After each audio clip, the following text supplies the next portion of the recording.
Ladies and gentlemen, it is I, Alto Sax 31, coming at you live from Mission 13 in Devil May Cry 4, where we are picking up where we left off as Dante, and we're going to be going through this maze in the forest. But don't worry, guys, I'm going to show you how to get through here.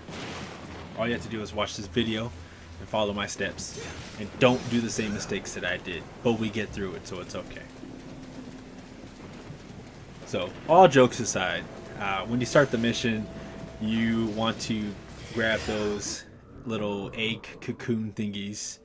I still haven't decided what I want to call them. Egg sacs, cocoons, who knows, but regardless, you know what they are, and you know what they give you when you destroy them. So, once you do that and you find your way over here to our good friend Blitz, and he is out for revenge on Dante for all the times you've defeated him in previous playthroughs. So if you haven't known by now, one of the best ways to knock his shield off as Dante is by using the shotgun.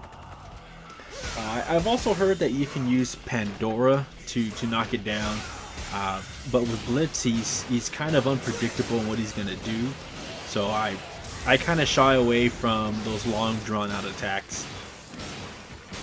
And as you can see here, he's really unpredictable in what he does. So he does attack very fast, and so you always have to be on guard when trying to fight him. So luckily I do hit him with a distorted real impact, which I talked about in the last mission, where if you hit Devil Trigger at the right time, it does a lot more damage than a regular real impact.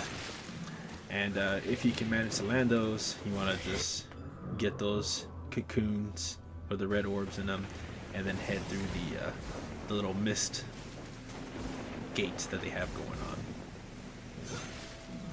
And so a lot of these levels are recycled, and from what I understand, Capcom had to kind of wrap things up when they were developing the game, so unfortunately they had to reuse the level. So a lot of these levels are basically just rewinds of what you do with Nero, but nonetheless, look pretty good for their time.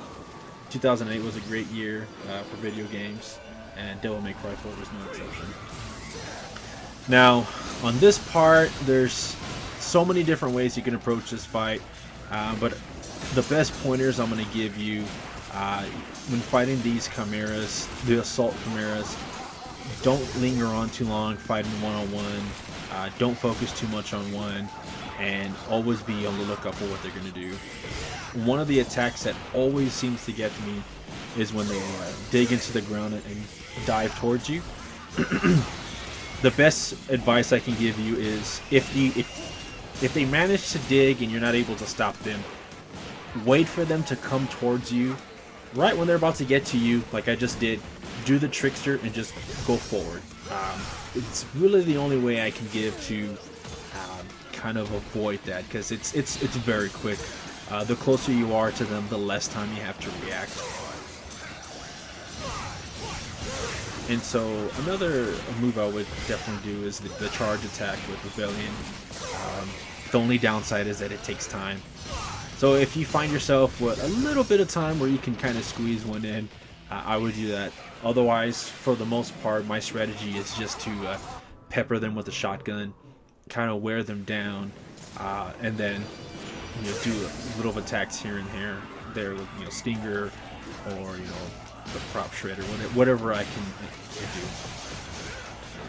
Now in the next part, fortunately we don't have to fight any more chimeras. It's just regular assaults, so we can be a little closer with the melee attacks, since we don't have to worry about their tentacles hitting us. So with these guys, I kind of alternate between the shotgun and Gilgamesh.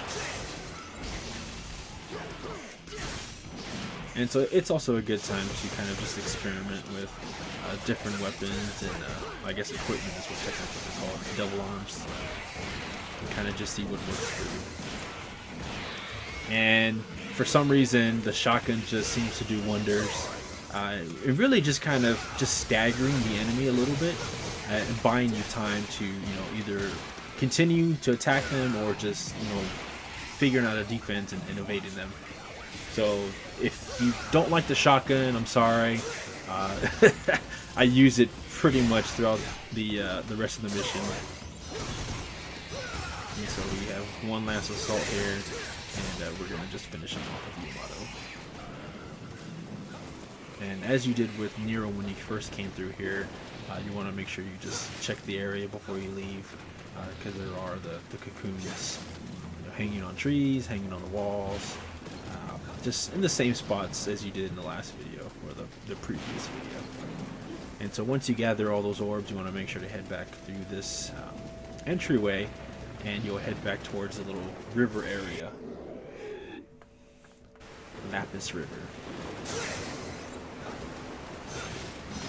And so I know that there's a cocoon all the way in the distance, but I don't want to waste the time it would take to go over there. So I try and hit it with a shotgun, and I eventually get it. So fortunately, the red orb gather skill is something I have at this point, so I don't even have to move towards it. It just kind of comes towards me. Now, in preparation for this Mephisto, I do have the Pandora, or I open up the Pandora's box. But for some reason it doesn't work. He kind of just falls right through the ground and you know, recharges his cloak. So I have to hit him with a shotgun. Right there was a distorted real impact. If you can't really tell, I'll maybe try and put it in slow motion right below here. But I do hit him a few times while in Devil Trigger mode. It's basically a one shot. I'll try it again. Right, and I was able to do it again partially. I don't know if any of you ever played the PS3 version, but when you would do the Disorder Real Impact, it would make Dante's character kind of expand. So it would look like just for a few frames he was getting larger, and it would kind of shrink and reduce itself. So it would enlarge and then shrink back. It looked really weird, but that's how you knew you did it correctly. But unfortunately, on the remaster, the special edition, I think they took that kind of visual glitch off. And fortunately, with another one is the ground pound move. You can do it while in Devil Trigger mode, but you have to do it right as it charges up to the second level.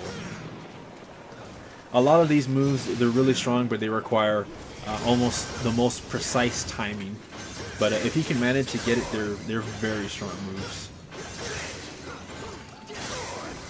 And here is the first training statue we get with Dante. I'm trying to remember exactly what ranking it needs to get to. It's not that much. Very simple. However you want to get to an A combo, it's definitely up to you. And once we get through this door, we find ourselves back in the Lost Woods. So once you come over here, you want to remember that you will be fighting two Assault Chimeras, and they are a pain in the behind. At this first part, when you enter the level, there's a very restricted movement area for yourself.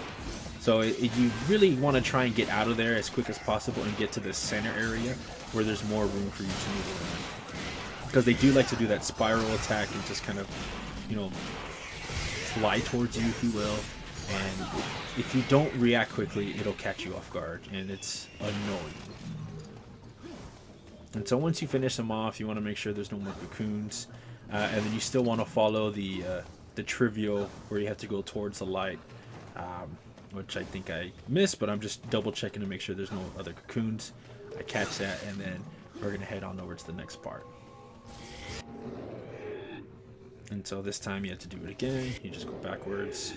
You do it one more time, I believe, and you go towards the right.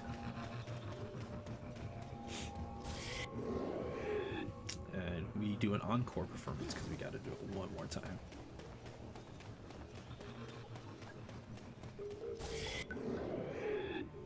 Capcom could have really trolled you by making you do it again, but again, we are right about to fight the boss, Echidna. And so we want to make sure to knock out those cocoons and get ready. Unfortunately for Dante, there is no max axe, so you just got to be ready for a fight. Now, when it comes to the boss fight, I always like to do the charge attack right off the back to do a little bit extra damage. Now, when she goes into this mode, you want to use Lucifer, and you want to do this attack over and over Now when she summons the tentacles, you want to go up in midair, and if you can manage to pull this off, to go into gunslinger mode and do the fire rain move. I can't remember what it's called. I apologize. The one where you hold down circle. If you can manage to alternate between those two, it makes that section of the fight very easy. And as you saw, I didn't dodge the attack, and I got hit. So I'm totally comfortable with showing you guys what happens. As I stated before in the first video, this isn't trying to be a 100% perfect guide. It's just, hey, this is what I did to get through this mode, and this is what I hope will help you.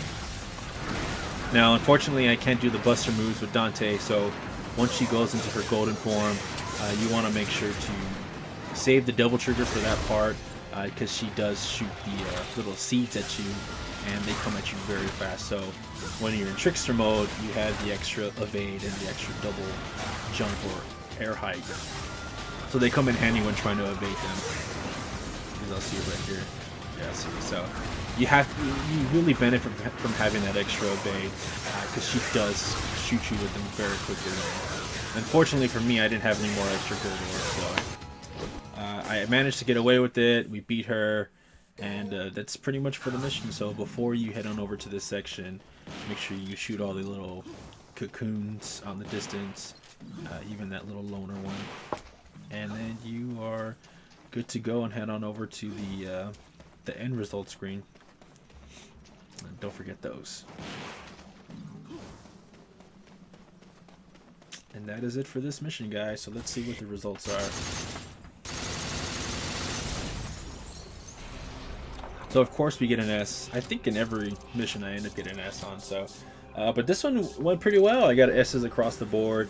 It's unfortunate I couldn't manage to get away with no damage, but again, it's a realistic playthrough, and it's not meant to be perfect. So I hope this guide helps for you, and I will see you on the next mission, mission 14. We're going to continue doing what we're doing. Have a good one.